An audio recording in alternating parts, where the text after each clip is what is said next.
Eh, sehingga disebut dengan Ghazwatul Tabuk. Demikian juga disebut dengan Ghazwatul Usrah. Al-Usrah maksudnya adalah sulit, karena perang tersebut terjadi dalam kondisi sangat sulit. Ketika itu musim panas ya. Kemudian ketika itu persediaan bekal untuk peperangan sangat sedikit. Kemudian onta-onta yang digunakan untuk berangkat juga terbatas ya. Sehingga Nabi SAW memotivasi para sahabat untuk bersedekah, dan Allah menyebutkan dalam Al-Quran, laqad taballahu 'alan nabiy wal muhajirin wal ansar alladzina tabauhu fi sa'atil usrah.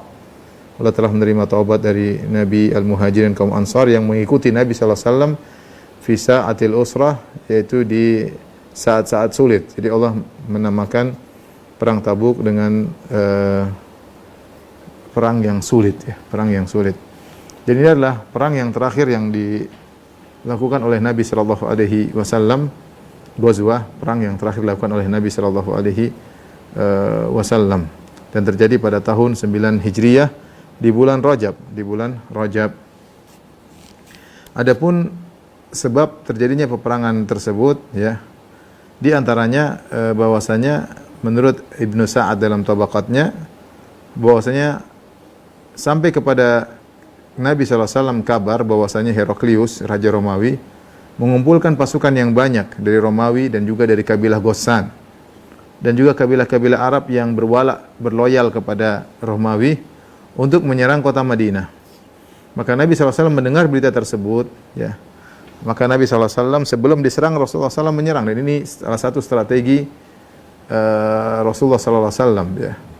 Dalam banyak peperangan sebelum mereka menyerang, diserang terlebih dahulu. Dan ini sebab yang disebutkan juga dalam Sahih Bukhari ketika hadis tentang bagaimana Umar bin Khattab radhiyallahu taala anhu dengan seorang kawannya yang saling men-share ilmu. Di antaranya Umar berkata, wa kunna qad tahaddatsna anna Ghassan tun'ilu al-khayla litagzuwana atau litagzuna ya. Dan kami mendengar kabar bahwasanya kabilah Ghassan telah memasang tapal-tapal kuda, menyiapkan kuda mereka dipasang tapal-tapal di kakinya untuk menyerang kota Madinah. Jadi memang sudah ada kabar-kabar, desas-desus bahwasanya Romawi akan menyerang, dan bukan cuma Romawi saja, bahkan Romawi mengumpulkan kabilah-kabilah Arab yang berloyal kepada mereka seperti kabilah Ghassan. Ketika mendengar kabar tersebut, Nabi SAW juga punya mata-mata ya, punya uyun, punya mata-mata.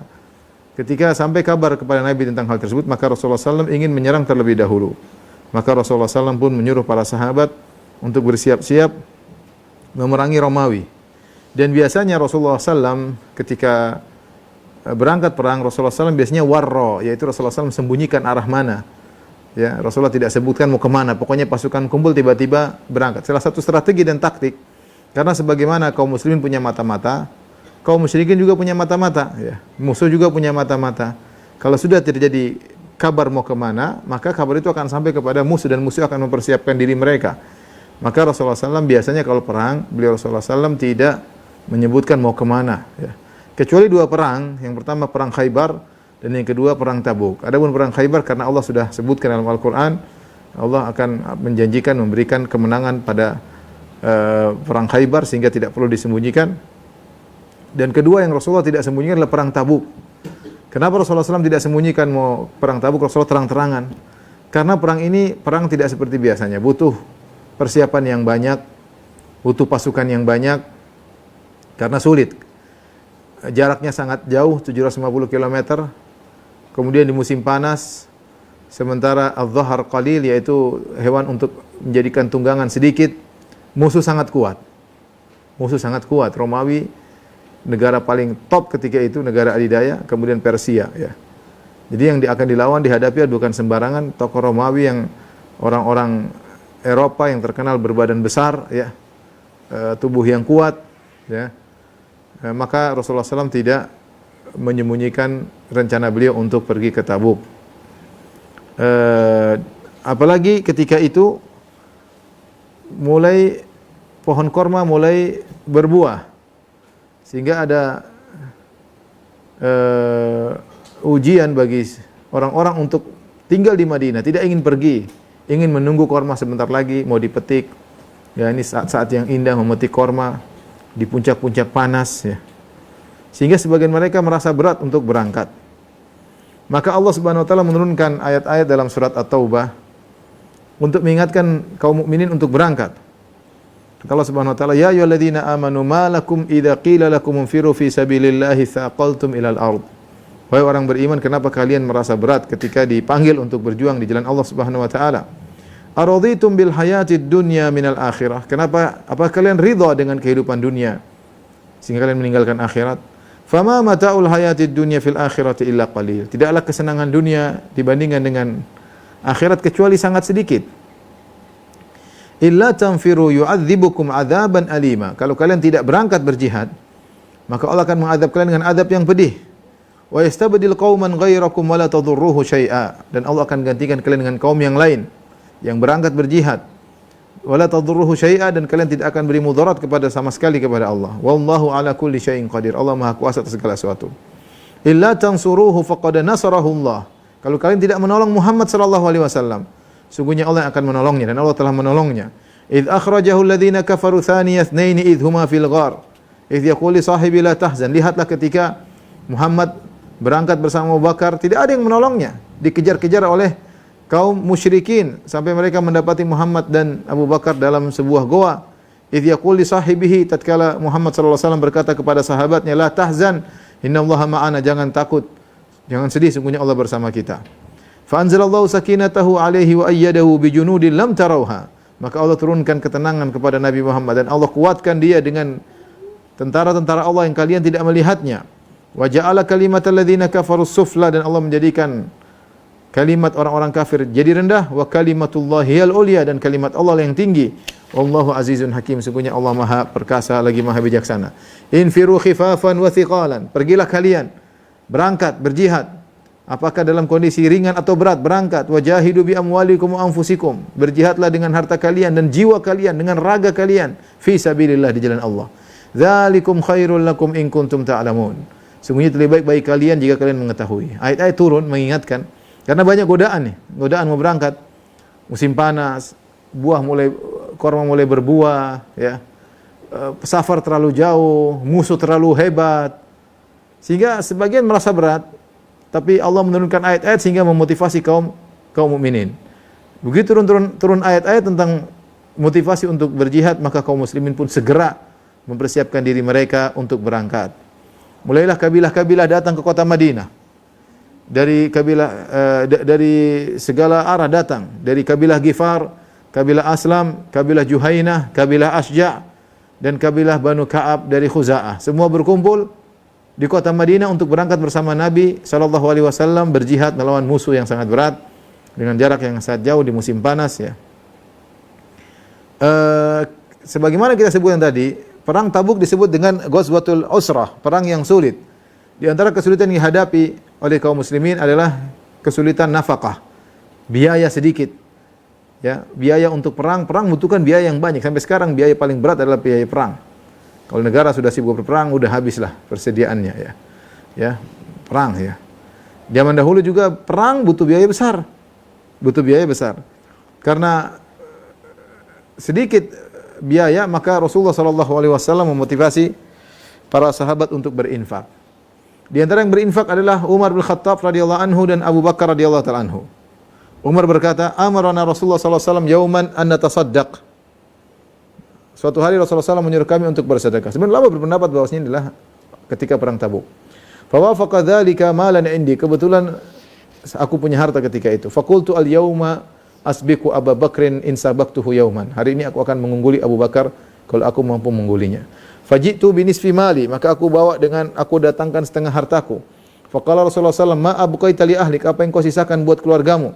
Qultu mithlahu, seperti ini yang aku bawa kepadamu telah aku sisihkan buat keluargaku. Wa ata Abu Bakar bi kulli ma indahu, Abu Bakar kemudian datang dengan seluruh hartanya. Faqala lahu Rasulullah SAW berkata, ya Abu Bakrin, ma abqaita li ahlik, apa yang kau sisakan tinggalkan buat keluargamu? Qala Abu Bakar berkata, abqaitu lahumullaha wa rasulah. Aku tinggalkan bagi mereka Allah dan Rasulnya. Faqala Umar kemudian mengomentari, wallahi la usabiquka ila syai'in abada. Wahai Abu Bakar, aku tidak akan bisa mengunggulimu selama-lamanya. Ya. Dan ketika itu yang paling banyak berinfak dalam barang Tabuk adalah Utsman bin Affan radhiyallahu anhu. Kebetulan mungkin memiliki harta yang banyak ketika itu. Utsman bin Affan berinfak dengan infak yang sangat banyak. Al-Imam Al-Bukhari meriwayatkan dalam sahihnya dari Abu Abdurrahman, dia berkata, ketika Utsman ketika akan dibunuh pada tahun 35 Hijriah, ketika orang-orang Khawarij berkumpul di rumahnya, mengepung rumahnya, tidak dikasih air minum, ditahan, tidak boleh keluar, ya. Ketika itu Utsman ketika dikepung, dia ngomong sama mereka. Dia ngomong kepada orang-orang yang mengepungnya, ingin membunuhnya, meminta dia untuk lengser dari kekhilafahan. Kata Utsman, unsyidukumullah, aku bertanya kepada kalian dengan nama Allah. Ya. Wala unsyidu ashaban Nabi sallallahu alaihi wasallam, aku tidak menyampaikan kecuali kepada para sahabat Nabi. Alastum ta'lamuna anna Rasulullah sallallahu alaihi wasallam, bukankah kalian wahai para sahabat tahu Rasulullah sallallahu pernah berkata, man jahaza jaisal usrah falahul jannah. Siapa yang menyiapkan bekal untuk pasukan perang Tabuk, bagi dia surga. Fajahaztuhu, dan aku termasuk orang yang menyiapkan bekal untuk perang Tabuk, ya. Artinya Utsman berkata, kalian ingin bunuh aku. Sementara Nabi yang pernah berkata, siapa yang mempersiapkan perbekalan untuk perang Tabuk masuk surga, dan aku yang menyiapkan perbekalan untuk perang Tabuk. Yang paling banyak ketika itu yang bersedekah adalah Utsman bin Affan radhiyallahu taala anhu. Kebetulan mungkin lagi banyak harta ketika itu. Imam Ahmad meriwayatkan, Utsman bin Affan datang kepada Nabi sallallahu alaihi wasallam dengan 1000 dinar. Dia taruh di bajunya, dia bawa kepada Nabi sallallahu alaihi wasallam. 1000 dinar itu banyak, ya. 1 dinar kalau dikonversikan sekarang 4/4 gram emas. Berarti kalau 1000 dinar 4 kilogram 4 kilo 250 gram. 4/4 gram emas, ya. 4 kilo, ya. Antum punya emas enggak sekilo? Ini banyak, ya. Zaman sekarang aja banyak, apalagi zaman dulu, ya. Zaman sekarang aja banyak, apalagi zaman dulu. Maka dia bawa, taruh di bajunya, dia berikan kepada Nabi sallallahu alaihi wasallam. Fasabbaha fi hijri Nabi sallallahu alaihi wasallam, maka dia tuang di baju Nabi sallallahu alaihi wasallam, di pangkuan Nabi sallallahu alaihi wasallam. Faja'ala Nabi sallallahu alaihi wasallam yuqallibuha bi yadihi. Nabi bolak-balik dinar-dinar tersebut. 1000 dinar, 1000 keping, banyak sekali. Nabi bolak-balik. Nabi berkata, ma dharra Ibn Affan ma amila ba'dal yaum. Tidak akan memberi mudarat kepada umat Utsman apa yang dia kerjakan setelah ini. Mau bikin apa saja tidak ada masalah, kata Nabi sallallahu alaihi wasallam. Ya. Mau bikin apa saja enggak ada masalah bagi Utsman. Karena dia berinfak di saat-saat sulit. Rasulullah yuraddiduha miraran, Rasulullah ulang-ulang sallallahu alaihi wasallam. Ma dharra Ibn Affan ma amila ba'dal yaum. Apa yang dilakukan oleh Utsman setelah ini tidak akan beri mudarat kepada Utsman, pasti masuk surga. Dan Nabi sudah menjamin Utsman masuk surga dalam banyak hadis. Ya. Di antaranya ini, ya. Dalam riwayat yang lain, ya, ketika Rasulullah SAW berkhutbah kepada para sahabat untuk motivasi bersedekah, maka Utsman bin Affan berkata, alayya mi'atu bi'airin bi ahlasiha. Ya Rasulullah, aku yang akan menyumbangkan 100 ekor onta dengan pelananya, dengan yang untuk dinaiki. Wa aktabiha, demikian juga tempat duduknya aku siapkan, bukan cuma onta kosongan, aku siapkan juga pelananya. Intinya demikian. Aku 100 ekor onta, kata Utsman. Tsumma hatha Rasulullah SAW tsaniyatan, Rasulullah SAW memotivasi lagi, ayo siapa bersedekah, kita akan perang melawan Romawi. Utsman berdiri lagi, kata Utsman, alayya mi'atun ukhra. Saya siapkan lagi 100 onta yang lain. Tsumma hatha Rasulullah SAW tsalitsatan. Kemudian Rasulullah SAW motivasi lagi yang ketiga kali. Utsman berkata, alayya mi'atun ukhra bi ahlasiha wa aktabiha. Ya Rasulullah, aku siapkan 100 ekor onta lagi yang ketiga. Subhanallah. Qala Abdurrahman bin Khabbab, sang perawi Abdurrahman bin Khabbab berkata, "Fara'aitu Rasulullah SAW yanzilu 'anil mimbar." Aku lihat Rasulullah SAW turun dari mimbar. Utsman bilang 100 ekor, 100 ekor, 100 ekor. Semua lengkap dengan pelananya. Rasulullah SAW turun dari mimbar, Rasulullah SAW berkata, "Ma ala Utsmana ma amila ba'da hadza marratain aw thalathan." Sudah, Utsman bikin apa saja enggak ada masalah. Setelah ini Utsman bin Affan mau bikin apa saja enggak ada masalah. 2 kali 3 kali Rasulullah SAW mengatakannya. Ini menunjukkan bagaimana Utsman punya jasa besar dalam perang Tabuk, ya, dan dia berinfak dengan infak yang luar biasa ketika itu. Ya, ketika itu karena gerakan Rasulullah SAW pergi ke Tabuk ini penting. Kalau enggak mereka akan datang menyerang. Jadi sudah bikin takut dulu musuh. Musuh kalau Romawi mengumpulkan pasukan sangat banyak. Romawi saja sudah entah berapa pasukannya, ratusan ribu, belum dari Arab-Arab yang berloyal kepada mereka dari kabilah Ghassan dan yang lainnya. Ya, maka perlu diserang lebih dahulu buat mereka gentar. Ya, buat mereka gentar. Ini perlu. Dan ini perlu butuh biaya ya. Subhanallah ya. Bagi mereka dunia ini tidak ada artinya ya. Sungguh di antara penyesalan seorang meninggal dalam kondisi meninggalkan harta yang banyak dan dia tidak bersedekah. Ya. Makanya di antara penyesalan seorang ketika akan meninggal dunia dia minta dikembalikan ya. Min qabli anfiqu mimma razaqnakum min qabli ayatiyakum min qabli ayati ahadakumul maut fayaqula rabbi laula akhartani ila ajalin qarib fa asaddaqa wa akum minas salihin. Ya ayyuhalladzina amanu la tulhikum amwalukum wala auladukum an dzikrillah. Wa may yaf'al dzalika fa ulaika humul khasirun. Wahai orang beriman, janganlah sampai harta kalian, anak-anak kalian membuat kalian lalai. Siapa yang terlalaikan dengan gara-gara hartanya dan anak-anaknya, maka mereka sungguh orang yang merugi. Wa anfiqu mimma razaqnakum, dan berinfaklah dari apa yang kami berikan kepada kalian. Min qabli ayyati ahadakumul maut, sebelum kematian datang kepada salah seorang dari kalian. Fayaqula rabbi laula, kemudian ketika maut menjemputnya dia berkata, ya Rabbku, laula akhartani ila ajalin qarib. Tundahkan aku sedikit saja, 5 menit saja, 10 menit saja. Saya langsung tulis ini, seinfakkan buat ini, buat ini. Tidak ada. Wala yuakhirallahu nafsan idza jaa ajaluha. Tidak akan ditunda. Kalau sudah datang ajal akan ditunda. Maka di antara penyesalan orang yang meninggal, dia menyesal tidak sempat berinfak. Hartanya dia kumpulkan banyak, tidak berinfak. Terus mau diapain? Seandainya dia berinfak, itu aset dia di akhirat. Ya akhi, zaman sekarang lihat. Betapa banyak orang meninggal dengan harta yang sangat banyak. Hartanya tidak bisa menyelamatkan dia dari penyakit, dari ajal yang telah ditentukan. Ya. Orang seorang bercerdas, seorang berfikir cerdas, jangan sampai dia terlalaikan sehingga lupa untuk bersedekah, kemudian dia meninggal dengan harta yang berlimpah ruah. Seandainya harta tersebut dia letakkan di jalan Allah Subhanahu wa taala, maka dia akan meraih kebahagiaan setinggi-tingginya di akhirat kelak.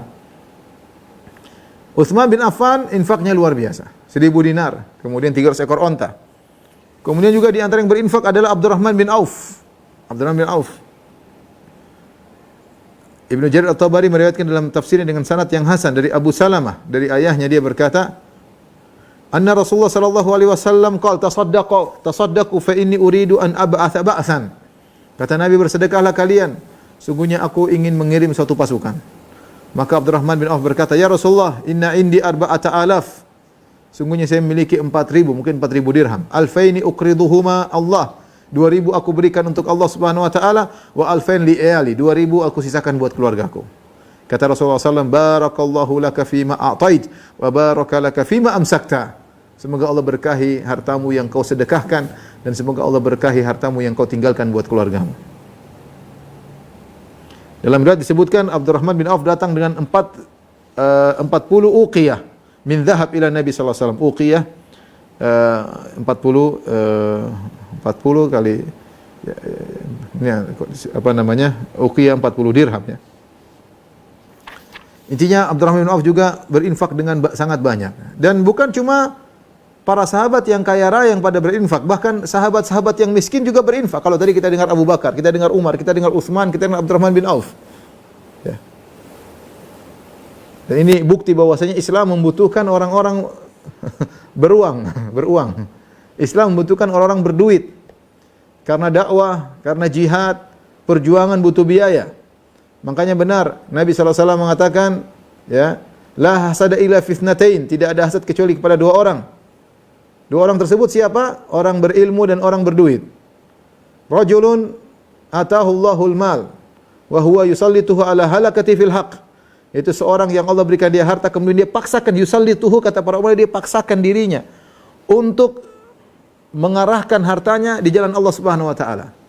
Dia menguasakan dia. Artinya memang perlu perjuangan. Namanya orang semua cinta dengan harta, tapi harus perlu perjuangan. Wa rajulan atahu Allahul hikmah wa huwa yaqdi biha wa yu'allimuha. Yang kedua, orang yang harusnya kita cemburu kepada orang tersebutlah orang yang berilmu, yang dia mengajari ilmu dan dia berhukum dengan ilmu tersebut. Ini dua orang yang sangat berperan dalam Islam. Makanya saya sering sampaikan bahwasanya di antara tadbir dan peraturan Allah dan aturan Allah Subhanahu wa taala, Allah menjadikan orang-orang dekat Nabi sallallahu alaihi wasallam adalah orang-orang yang berharta. Di antaranya Nabi sallallahu alaihi wasallam memiliki istri yang sangat kaya raya, Khadijah radhiyallahu taala anha, yang menginfakkan seluruh hartanya buat Islam. Di antaranya Rasulullah SAW juga memiliki sahabat yang kaya raya, Abu Bakar, kemudian Utsman, kemudian Abdurrahman bin Auf, ya. Ini adalah orang-orang yang berharta yang membantu Nabi sallallahu alaihi wasallam. Dan yang paling banyak jasanya adalah Abu Bakar radhiyallahu taala anhu. Oleh karena Nabi sallallahu alaihi wasallam pernah mengatakan, "Ma nafa'ani malun qat, ma nafa'ani malu Abi Bakar." Tidak ada harta bermanfaat kepadaku seperti manfaatnya harta Abu Bakar radhiyallahu taala anhu. Jadi orang-orang butuh perjuangan, butuh infak di jalan Allah, butuh pengorbanan. Ya ikhwan, bukan cuma orang-orang Islam, orang mukmin yang berinfak. Orang-orang non-muslim, orang kafir, mereka juga mengeluarkan harta. Innal ladzina kafaru yunfiquna amwalahum liyasuddu an sabilillah. Fasayunfiqunaha, thumma takunu 'alaihim hasratan thumma yughlabun. Wal ladzina kafaru ila jahannama yuhsyarun. Kata Allah Subhanahu wa taala, sesungguhnya orang-orang kafir, mereka menginfakkan harta mereka untuk menghalangi jalan Allah Subhanahu wa taala. Fasayunfiqunaha, mereka benar-benar akan berinfak. Betapa banyak duit mereka keluarkan, emas dan perak, dolar mereka keluarkan banyak. Fasayunfiqunaha, mereka berinfak. Tsumma takunu 'alaihim hasrah, kemudian infak tersebut hanya menjadikan penyesalan bagi mereka. Semakin mereka berinfak, mereka semakin menderita di akhirat. Tsumma yughlabun, kemudian mereka akan dikalahkan. Walladzina kafaru ila jahannama yuhsyarun. Orang kafir dikumpulkan menuju neraka jahanam.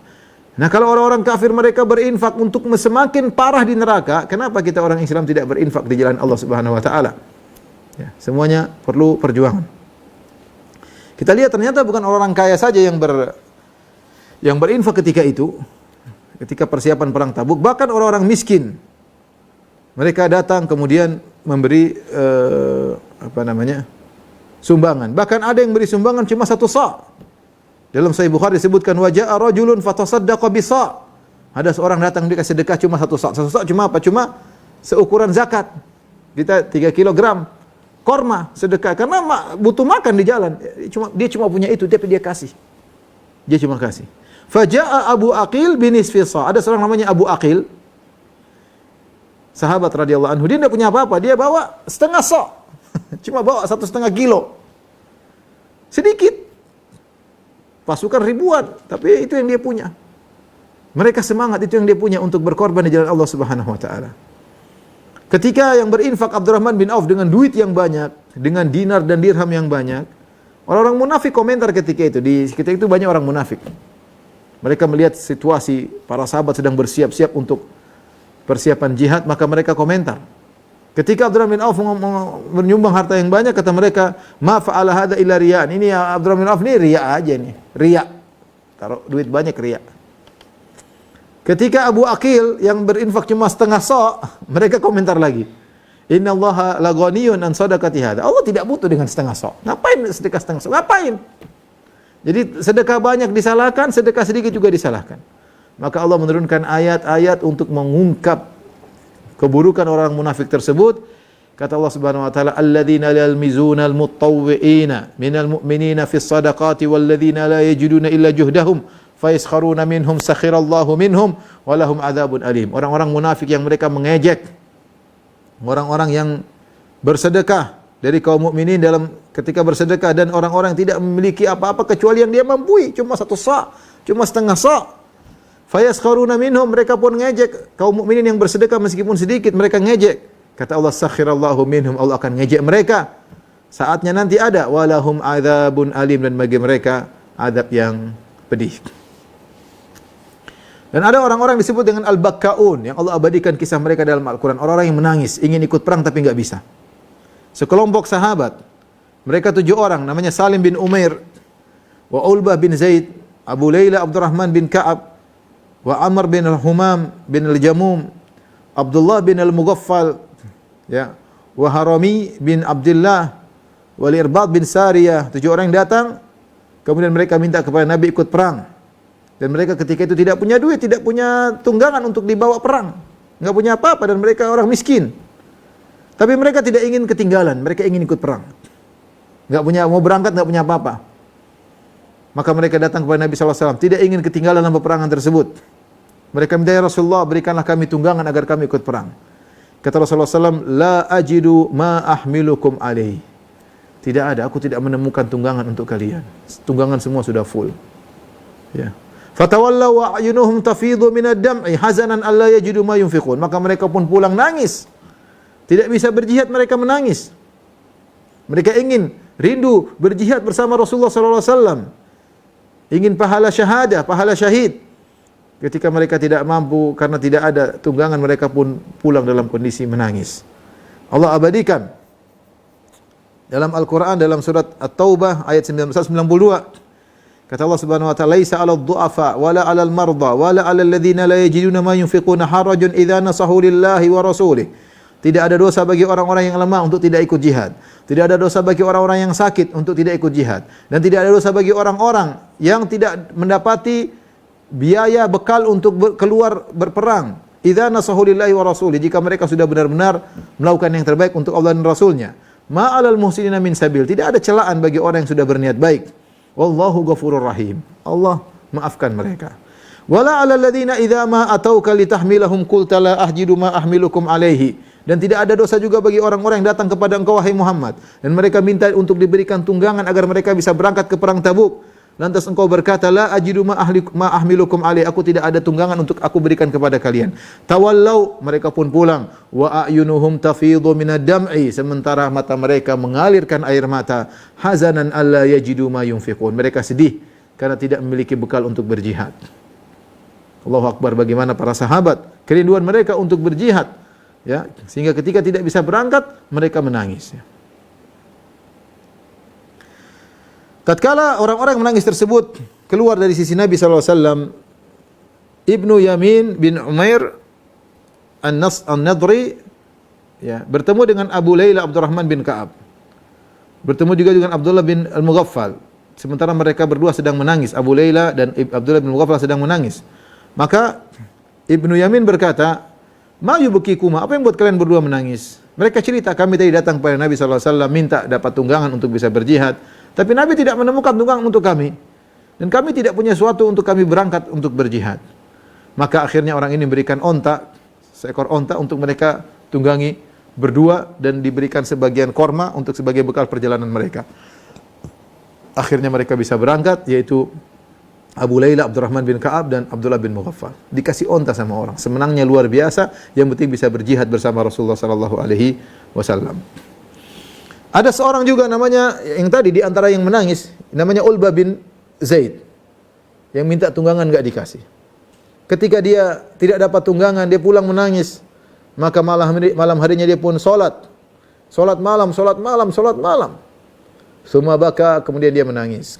Kemudian dia berdoa, Allahumma innaka qad amarta bil jihad. Kata dia, ya Allah, sungguhnya engkau telah perintahkan kami untuk berjihad. Wa ragghabta fi, dan engkau telah memotivasi kami untuk berjihad.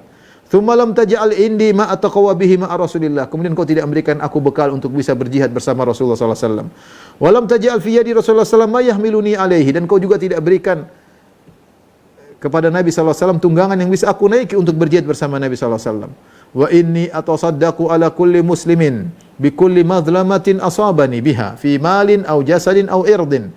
Sungguhnya aku bersedekah kepada setiap muslim yang telah mendolimiku, setiap muslim yang mendolimiku, ya, baik mendolimiku dalam hartaku atau jasadku atau harga diriku. Dia bilang kepada Allah. Tatkala tiba pagi hari, Rasulullah SAW bertanya kepada para sahabat, Ainal mutasaddiqu hadhihi lailata? Tadi malam ada orang yang bersedekah, mana orangnya? Falam yakum ahadun, tidak seorang pun berdiri untuk melaporkan dirinya. Rasulullah SAW ulangi lagi, Ainal mutasaddiq falyakum? Mana yang tadi malam bersedekah? Hendaknya dia berdiri, bangkit. Akhirnya Ulbah pun berdiri. Kemudian dia kabarkan kepada Nabi apa yang dia katakan kepada Allah Subhanahu wa taala. Maka Rasulullah SAW berkata, "Abshir, bergembiralah wahai Ulbah, fa walladzi nafsi biyadihi laqad kutibat fi zakatil mutaqabbalah." Apa yang kau katakan kepada Allah, ingin berinfak dengan merelakan kezaliman yang orang lakukan kepada dirimu berkaitan dengan hartamu, ragamu maupun berkaitan dengan harga dirimu, maka telah diterima oleh Allah Subhanahu wa taala. Lihatlah bagaimana para sahabat kecintaan mereka terhadap jihad luar biasa. Dan kecintaan mereka dalam pengorbanan luar biasa. Ya. Tertanam dalam diri-diri mereka. Ya, sehingga kalau mereka tidak ikut perang, mereka menangis. Bukan gembira, mereka menangis. Mereka sedih tidak bisa berperang bersama Rasulullah sallallahu alaihi wasallam. Di antara orang-orang yang minta tunggangan adalah Abu Musa al-Asy'ari dan teman-temannya. Abu Musa al-Asy'ari kita ketahui datang dari negeri Yaman. Namanya Abdullah bin Qais. Kenal dengan Abu Musa al-Asy'ari. Nah, dia bersama Asy'ariyun, yaitu orang-orang datang dari Yaman. Dan mereka juga ingin berjihad dan mereka minta, tapi mereka tidak punya uang, tidak punya tunggangan, sehingga mereka minta izin agar dapat tunggangan dari Nabi sallallahu alaihi wasallam. Al-Imam Al-Bukhari meriwayatkan dan juga Imam Muslim dari Abu Musa al-Asy'ari, dia berkata, "Arsalani ashabi ila Rasulullah sallallahu alaihi wasallam as'aluhul humlan lahum." Kawan-kawanku mengutusku untuk minta tunggangan kepada Nabi agar mereka bisa berangkat. Idhum ma'ahu fi jaisyil usrah wa hiya ghazwat Tabuk. Ketika itu Nabi sallallahu alaihi wasallam sedang bersama orang-orang yang lain dalam perang Tabuk ketika itu. Berangkat untuk perang Tabuk, perang yang sulit. Fakultu, aku berkata, "Ya Nabi Allah, inna ashabi arsaluni ilaika litahmilahum." Ya Rasulullah, sesungguhnya kawan-kawanku mengutusku meminta kepadamu agar engkau membawa mereka. Ada enggak tunggangan untuk bawa kawan-kawan ingin berjihad? Faqala Rasulullah SAW agak marah, enggak tahu ada masalah apa. Rasulullah SAW berkata, "Wallahi la ahmilukum ala syai'." Demi Allah aku tidak akan ajak kalian, tidak ada tunggangan. Demi Allah aku tidak akan menunggangkan kalian pada tunggangan apapun, tidak ada. Wa faqtuhu wa huwa ghadban. Qadarullah ketika itu saat dia lagi marah, tak ada masalah apa. Wala asyur, aku tidak tahu masalahnya apa. Raja'tu hazinan min mani'in Nabi sallallahu alaihi wasallam, aku pun balik ketemu sahabatku dalam kondisi sedih. Dan aku khawatir Rasulullah SAW marah kepadaku. Maka aku kembali kepada para sahabatku, aku kabarkan kepada mereka. Tidak lama kemudian, beberapa saat tiba-tiba aku mendengar Bilal memanggilku, "Ya Abdullah bin Qais," yaitu Abu Musa al-Asy'ari. Kunyahnya Abu Musa al-Asy'ari namanya Abdullah bin Qais. Aku bilang, "Iya." Kata Bilal, "Ajib, Rasulullah sallallahu alaihi wasallam yad'uk." Sana Rasulullah SAW panggil engkau. Aku pun datang kepada Nabi sallallahu alaihi wasallam. Tiba-tiba Nabi mengatakan, "Khudh hadainil qarinain, hadainil qarinain, hadainil qarin." Kata Rasulullah, ini ambil 2 onta, 2 onta, 2 onta. 6 ekor onta. Baru saja Rasulullah SAW beli dari seorang namanya Sa'ad. Fantalik bihinna ila ashabika. Bawa 6 ekor onta ini ke teman-temanmu, Asy'ariyin. Faqul, katakanlah kepada mereka, innallaha au inna Rasulullah sallallahu alaihi wasallam yahmilukum ala haula'i farkubuhunna. Bilang sama mereka, Rasulullah kasih kalian ini 6 ekor onta, kalian naik ini ekor onta, 6 ekor onta. Berganti-gantian, tidak apa, mungkin 3 orang 1 ekor onta ganti-gantian yang penting, atau 2 ekor onta 2 orang 1 ekor onta, yang penting ini yang ada 6 ekor. Maka aku pun balik kepada mereka dan aku berkata kepada sahabat-sahabatku, sungguhnya Rasulullah mengangkut kalian dengan ini 6 ekor onta. Ya. Tetapi aku tidak akan biarkan kalian sampai sebagian dari kalian ikut aku. Karena tadi aku dengar benar Nabi bilang, aku tidak akan kasih angkutan kepada kalian. Tadi benar begitu, saya tidak bohong. Jangan kalian menyangka aku berdusta, mengucapkan apa yang tidak diucapkan oleh Nabi SAW. Teman-temannya mengatakan, "Ya Abu Musa, tidak ada masalah. Innaka indana la musaddaqun." Kau orang dipercaya, enggak perlu bukti-bukti harus kita cek lagi ke Nabi, enggak perlu. Kami percaya tadi memang Nabi tidak kasih, sekarang Nabi kasih. Abu Musa al-Asy'ari takut. Ini kondisi tidak dia bilang tadi Nabi bilang tidak kasih, tahu-tahu Nabi kasih. Khawatir ada bisikan setan mengatakan, Abu Musa bohong dong. Tadi bilang Nabi enggak kasih angkutan, ternyata sekarang Nabi kasih tunggangan. Maka dia bilang, ikut sebentar, sebagian kalian ikut saya. Kata mereka, tidak perlu Abu Musa al-Asy'ari, sungguhnya engkau innaka indana la musaddaq. Engkau kami percaya. Ya. Tapi wala naf'alanna ma ahbab, tapi kalau kau ingin ya sudah kita kerjakan. Akhirnya Abu Musa al-Asy'ari bawa beberapa orang teman-temannya sampai datang kepada para sahabat yang mendengar Nabi tadi sempat ngomong, ya. Kemudian mereka ceritakan benar tadi Rasulullah SAW sempat tidak mau kasih kepada Abu Musa al-Asy'ari, kemudian Rasulullah SAW ternyata kasih. Ternyata tadi memang enggak ada. Ketika ada onta, Rasulullah SAW langsung ingat tadi Abu Musa al-Asy'ari minta, Rasulullah panggil, "Nih ambil." Ya. Dalam riwayat yang lain, Abu Musa al-Asy'ari berkata, "Ma sana'na halafa Rasulullah sallallahu alaihi wasallam la yahmiluna wa ma indahu ma yahmiluna thumma hamalana taghaffalna Rasulullah sallallahu alaihi wasallam yaminahu." Apa yang kita lakukan sekarang? Tadi sudah jelas Rasulullah SAW bersumpah demi Allah. Rasulullah mengatakan, "Wallahi la ahmilukum ala syai'." Demi Allah aku tidak akan mengangkut kalian di atas tunggangan apapun. Sekarang kita sudah dapat tunggangan, kita pura-pura tidak tahu Nabi tadi sudah bersumpah. Ini namanya kita enggak adil. kita tidak adil. Harusnya kita kabarkan sama Nabi. Jangan sampai Nabi lupa. Ingat tadi Nabi sudah sumpah tidak mau kasih tunggangan kepada kita. Masa gara-gara kita dapat tunggangan kita saking senangnya kita pura-pura enggak tahu Nabi tadi sudah bersumpah. Akhirnya faraja'na ilaihi, kami balik kepada Nabi. Ya ingin ingatkan Nabi tadi sempat bersumpah. Kok sekarang dikasih? Tadi bilang enggak akan kasih, sekarang kasih. Dan Nabi sudah terlanjur bilang demi Allah. Faqulna lahu, kami berkata ya Rasulullah. Lihat para sahabat takwanya luar biasa. Tidak ingin senang-senang lupa kalau Nabi tadi sudah bersumpah. Dia ingin ingatkan Nabi, siapa tahu Nabi lupa. Mereka berkata, ya Rasulullah, inna atainaka nastahmiluka wa innaka halafta alla tahmilana. Ya Rasulullah, tadi kami datang sebelumnya minta tunggangan kepada engkau dan engkau telah bersumpah tidak akan beri tunggangan kepada kami. Thumma hamaltana afanasita. Kemudian ternyata kau beri tunggangan kepada kami. Apakah Anda lupa wahai Rasulullah? Kata Rasulullah sallallahu alaihi wasallam, lastu ana ahmilukum, bukan aku yang beri tunggangan kepada kalian, walakinna Allah hamalakum, tapi Allah yang beri tunggangan bagi kalian. Inni wallahi la ahlifu ala yaminin fa ara ghairaha khairan minha illa ataitu alladhi huwa khairun fatahallaltuha. Demi Allah wahai Abu Musa al-Asy'ari, kalau aku bersumpah dengan suatu sumpah, kemudian aku lihat ada yang lebih baik daripada yang aku sumpahkan tersebut, maka aku akan melakukan yang lebih baik dan aku bayar kafarah, atas sumpahku. Dan ini sunnah. Jika seorang bersumpah, saya akan begini, misalnya dia bilang, misalnya dia bersumpah, demi Allah tahun ini saya akan berkorban 1 ekor kambing misalnya. Demi Allah 1 ekor kambing saja demi Allah. Ternyata dia lagi banyak duit, dia ingin korban 10 ekor kambing. Dia rubah. Boleh enggak dirubah? Boleh, tapi bayar kafarah. Ini sunnah. Karena membatalkan sumpah untuk melakukan yang lebih baik itu enggak jadi masalah. Ya. Tidak jadi masalah, itu di antara uzur yang diperbolehkan, tinggal dia bayar kafarah sumpah. Kemudian mungkin kisah Wathilah ibn al-Asqa. Wathilah ibn al-Asqa diriwayatkan oleh Abu Daud dengan sanad yang hasan dari Wathilah ibn al-Asqa. Dia berkata, dia juga termasuk orang yang enggak punya apa-apa, mau berangkat jihad tapi enggak punya biaya. Nada Rasulullah SAW fi ghazwati Tabuk. Rasulullah SAW beri pengumuman untuk perang Tabuk. Fa kharajtu ila ahli. Aku pun pulang ke rumah istriku. Fa aqbaltu wa qad kharaja awwalu sahabati Rasulullah sallam. Ya, aku pun lagi jalan, tiba-tiba ada sahabat-sahabat Nabi yang sudah mulai keluar. Ya. Semuanya pada mau berangkat. Aku tidak punya tunggangan. Bingung, bagaimana nih? Enggak ada tunggangan. Mau berangkat enggak ada tunggangan. Orang minta tunggangan enggak ada. Nabi bilang enggak ada. Mungkin dia sudah dengar-dengar juga orang-orang pada minta tunggangan enggak ada. Terus dia bingung bagaimana caranya. Maka dia akhirnya teriak, kasih pengumuman. Fatafiqtu fil madinati unadi. Aku pun jalan putar-putar kota Madinah. Aku berkata, ala man yahmilu rajulan lahu sahmuhu. Siapa yang mau ngajak seseorang untuk ikut di tunggangannya. Artinya kan mereka 1 ekor onta bisa buat 2 orang. 1 naik, 1 jalan, nanti gantian. 1 naik, 1 jalan. Ya, tidak dua-duanya naik. 1 naik, 1 jalan. Kadang 3 orang kalau nggak ada apa-apa. Seperti dalam perang Badar Rasulullah SAW 1 ekor onta 3 orang. Ini jarak 750 km, setengah naik onta, setengah jalan kaki. Ganti-gantian. Karena dia kan punya unta, dia mengatakan, alaman yahmilu rajulan lahu sahmu. Siapa yang mau ngangkutin seseorang yang akan berjihad, kalau dia dapat gonimahnya untuk orang itu.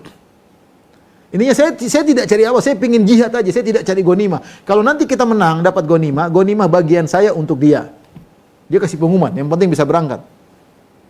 Fanada syekhun minal ansar, ada seorang tua dari kaum Ansar. Dia berkata, lana sahmuhu ala an nahmilahu uqbatan. Ya, kami siap. Ingat, gonimahnya untuk kami kalau dapat. Syaratnya naiknya uqbah, ganti-gantian. Tidak unta 1, enggak. 1 unta berdua. Wa ta'amuhu ma'ana, sedangkan bekalnya kami yang pegang. Qultu na'am, aku katakan setuju. Yang penting bisa berangkat. Setuju. Qala fasir ala barakatillah. Kalau gitu jalan. Qala fa kharajtu. Aku pun jalan sama orang tua ini dari kaum Ansar untuk berjihad menuju Tabuk. Fa kharajtu ma'a khairi sahibin. Aku berteman dengan seorang yang sangat baik menemaniku dalam perjalanan. Ya. Bayarannya adalah ghanimahnya. Hatta afa Allahu alaina. Sampai Allah Subhanahu wa taala memberikan kami harta dari orang kafir. Fa asabani qalaisu fasuktuhunna hatta ataituhu. Maka aku dapati qalais. Qalais itu apa? Qalais itu adalah unta-unta muda. Unta-unta muda. Tidak terlalu tua, tidak unta remaja lah gampangannya. Maka aku bawa, ini yang aku dapatkan, aku berikan kepada dia. Fa kharaja fa qa'ada ala haqibatin min haqaibi ibilihi. Maka dia pun keluar, dia duduk di salah satu barang-barang diikat, kalau ada barang-barang diikat, dia duduk di atas barang-barangnya. Dia duduk di situ. Kemudian dia berkata, "Sukhunna mudbiratin." Tolong bawa unta tersebut ke arah menjauh dariku. Aku lihat belakangnya. Jadi aku bawa itu unta. Dia lihat dari belakang. Semua kaum kemudian berkata, "Sukhunna muqbilatin." Bawa ke sini. Jadi dia ingin lihat belakangnya unta kayak apa. Unta-unta banyak dibawa. Dia lihat, oh dari belakangnya seperti itu. Coba muqbilat, bawa untanya ke sini. Untanya dibawa ke depan. Dia lihat juga. Oh, untanya ternyata bagus semua. Kemudian dia berkata, "Ma ara qala isaka illa kiraman." Menurutku, ini unta-unta yang kau bawa untukku ini semuanya unta-unta mulia, top, bagus. Dilihat dari belakangnya oke, dari depannya juga oke. Tapi innama hiya ghanimatuka allati syarattu laka. Ini ghanimahmu. Benar aku telah mempersyaratkan kalau aku bawa kamu dalam peperangan, ghanimahnya buatku. Tetapi aku tidak mau. Khudh qala isaka ya ibna akhi. Wahai putra saudaraku, ambillah ini. Wahai saudaraku, ambil, aku tidak mau. Fa ghairu sahmika aradna. Sungguhnya yang aku inginkan bukan ini, aku inginkan adalah pahala. Ini adalah pahala, ya. Taib. Ikhwan dan akhwat yang dirahmati Allah Subhanahu wa taala, mungkin sampai di sini aja. Insyaallah kita lanjutkan lagi dalam pertemuan pekan depan. Kalau ada yang bertanya saya persilakan, kalau tidak ada alhamdulillah. Jazakallah khairan Ustaz atas pemaparan materinya. Sedikit aja Ustaz ada. Oke, boleh. Ya, bismillah. Yang pertama, Ustaz, bagaimana dengan zakat penghasilan yang dikeluarkan tiap bulan, terutama yang penghasilan bulanannya mencapai nisab? Jadi beliau penghasilan bulanannya sekali gajian 1 nisab, Ustaz. Iya. Kalau secara fikih, orang kalau sudah mencapai nisab, dia boleh membayar zakat didahulukan. Dia boleh membayar zakat didahulukan meskipun belum mencapai haul, dan itu bahkan boleh 2 tahun sebelumnya. Ya, dia boleh bayar zakat untuk 2 tahun ke depan, itu tidak jadi masalah. Boleh saja kalau dia ternyata setiap gajinya sampai nisab, kemudian dia keluarkan, ya. Tapi tidak wajib tentunya, karena gaji tersebut akan dia gunakan, kecuali dapat gaji ukuran nisab dia simpan, dia keluarkan 2,5%, tidak ada masalah, itu lebih aman. Tapi sebenarnya tidak harus. Yang diharuskan adalah jika mencapai nisab dan bertahan sampai haul, itu baru kena zakat, ya. Misalnya dia sekarang kita bilang 85 gram. 1 gram misalnya 1 juta emas. Sekitar 1 juta sekarang. Emas 24 karat, ya.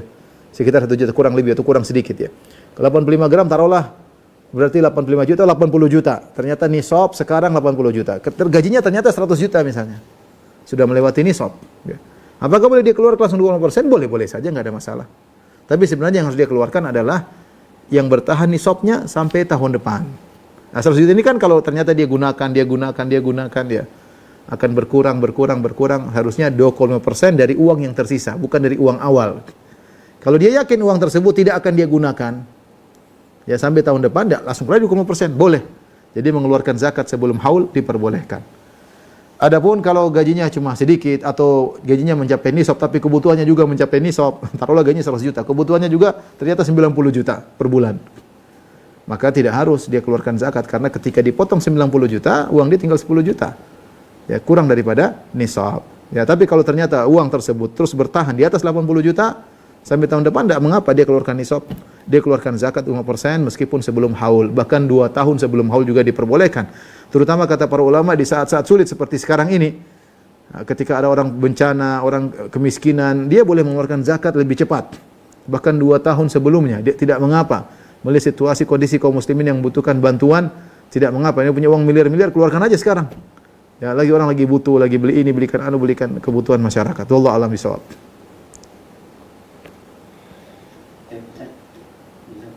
Berikutnya, semoga Allah senantiasa menjaga antum, Ustaz. Karena izin bertanya, adakah sedekah yang pahalanya sebaik kita bersedekah untuk orang yang berjihad di zaman sekarang, Ustaz? Adakah pahala sedekah yang pahalanya sebaik orang bersedekah di zaman jihad dulu, Ustaz? Kalau seperti sahabat kayaknya sulit, ya. Rasulullah SAW, sahabat mereka bersedekah di saat-saat yang sulit, sehingga nilainya tidak akan sama dengan orang-orang setelahnya. Karena sedekah mereka di zaman itu adalah penentu berlanjutnya Islam atau tidak. Makanya kata Nabi SAW, la tasubbu ashabi, walladhi nafsu Muhammadin biyadihi, law anna ahadakum anfaqa mithla Uhudin dhahaban, ma balagha mudda ahadim wala nasifahu. Jangan kalian mencela para sahabatku. Seandainya salah seorang dari kalian berinfak dengan emas sebesar gunung Uhud. Emas sebesar gunung Uhud itu panjangnya sekitar 8 kilo, lebarnya 2 sampai 3 kilo, tingginya 100 meteran. Coba kalau ditimbang berapa ton itu. Ya, belum lagi kalau dalamnya berapa. Bayang 8 kilo, lebar 2 sampai 3 kilo, tingginya 100 meter, dalamnya entah berapa. Ditimbang berapa ton? Siapa yang menimbang? Timbangannya siapa? Kalau kalian punya emas sebesar itu, kalian infakkan, tidak akan sama dengan infak sahabat mudda ahadihim seperti ini, hanya sekedar satu genggam korma, wala nasifahu. Tidak juga setengah mud, ya. Artinya apa? Infak mereka ketika itu infak penentuan. Berkembang Islam atau tidak. Ya, perintis, infak di zaman-zaman merintis. Zaman sekarang kita tidak berinfak, masih banyak yang berinfak. Di zaman itu kalau mereka tidak berinfak, nggak ada yang berinfak. Oleh karenanya, kalau ingin punya pahala seperti sahabat, tidak akan mungkin ya. Tapi kalau Ustaz, apakah kita bisa mendapat pahala seperti pahala berinfak di jihad di jalan Allah Subhanahu Wa Taala? Kita bilang berharap. Karena jihad bisa dengan pedang dan itu tidak selamanya memungkinkan. Kalau tidak memenuhi persyaratan maka tidak ada jihad bisinan, ya ada jihad bil lisan. Sekarang jihad bil lisan, ini ghazwul fikri misalnya, berdakwah, ini termasuk jihad bisa. Oleh karenanya para ulama memasukkan di antara orang yang berhak menerima zakat orang-orang yang berdakwah di jalan Allah Subhanahu Wa Taala, karena pada hakikatnya mereka sedang berjihad menyebarkan agama Islam, membantah syubhat-syubhat mulhidin dan yang lainnya. Mudah-mudahan kalau orang meletakkan hartanya di dakwah di jalan Allah Subhanahu Wa Taala, demikian juga memberi kepada para penuntut ilmu yang sedang belajar, menyiapkan apa keperluan mereka, mudah-mudahan itu pahalanya seperti jihad di jalan Allah Subhanahu Wa Taala. Dan sekarang saya bilang, sekarang ini saatnya orang lagi banyak membutuhkan bantuan ya. Orang banyak kena corona. Ini juga saya bilang pahalanya sangat besar ya, karena nilai pahala bisa semakin besar sesuai dengan tingkat keperluan, tingkat kebutuhan. Semakin tingkat kebutuhannya tinggi, maka semakin besar pahala yang bisa diperoleh. Wallahu a'lam bishawab. Demikian saja yang bisa sampaikan pada kesempatan kali ini. Insyaallah kita lanjutkan pekan depan. Kurang lebih saya mohon maaf. Wabillahi taufiq wal hidayah. Assalamualaikum warahmatullahi wabarakatuh.